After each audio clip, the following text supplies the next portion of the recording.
సీతారామపురం గ్రామము ప్రక్క వేగవతి అనే నది ప్రవాహం ఉన్నది.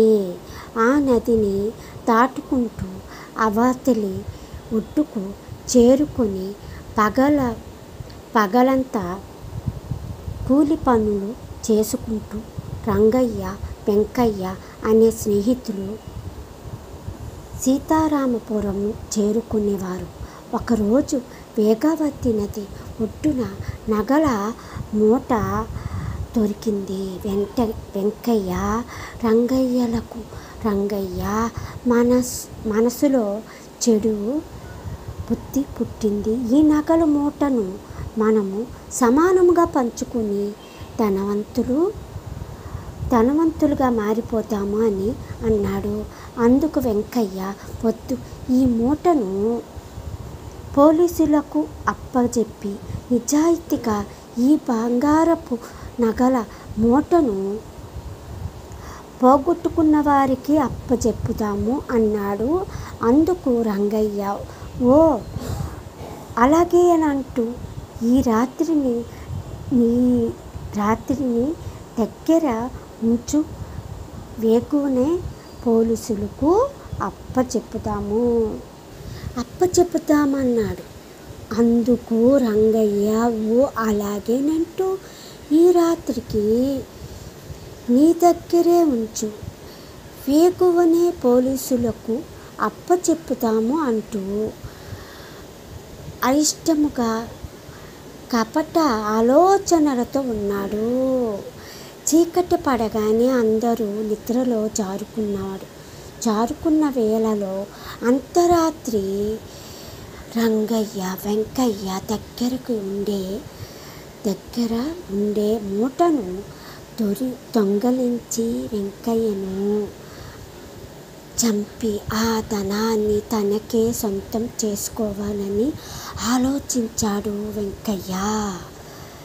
రంగయ్య దుర్బుద్ధిని ముందుగానే పసిగట్టి మంచముపై దిండులను, వస్త్రములు కుప్పగా వేసి దానిపై దుప్పటిని కప్పి తను ఒక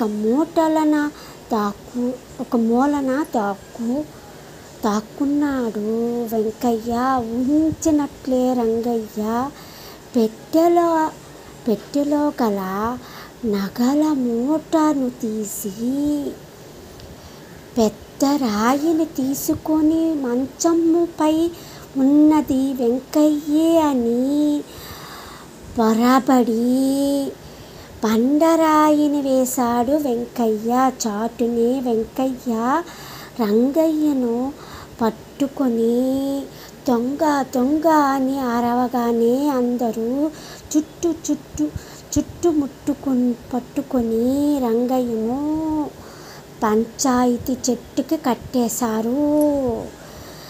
పంచాయతీ సర్పంచ్ రంగయ్యకు 100 కొరడా దెబ్బలు కొట్టండి తీర్పు చెప్పాడు. అందుకు వెంకయ్య జాలిపడి శిక్షణ ఆపాడు. చూడు రంగయ్య, నిజాయితీకి గల విలువ ఎంత గొప్పది, అవినీతికి విలువ కొరడా దెబ్బలే కాదు, అందరూ చీ అని ఊయడమే. నీవు నన్ను చంపాలనుకున్నావు, నీవు బ్రతికి ఉన్నా చనిపోయిన వాడితో సమానం. పోగొట్టుకున్న వారికి ఈ బంగారపు నగలు ఇచ్చిన నా నిజాయితీకి విలువ చూసావా? నగలకు తొలల బంగారపు నగలు సంపాదించా అని చీచి అంటూ అక్కడికి నుంచి ఇంటికి సాగాడు వెంకయ్య.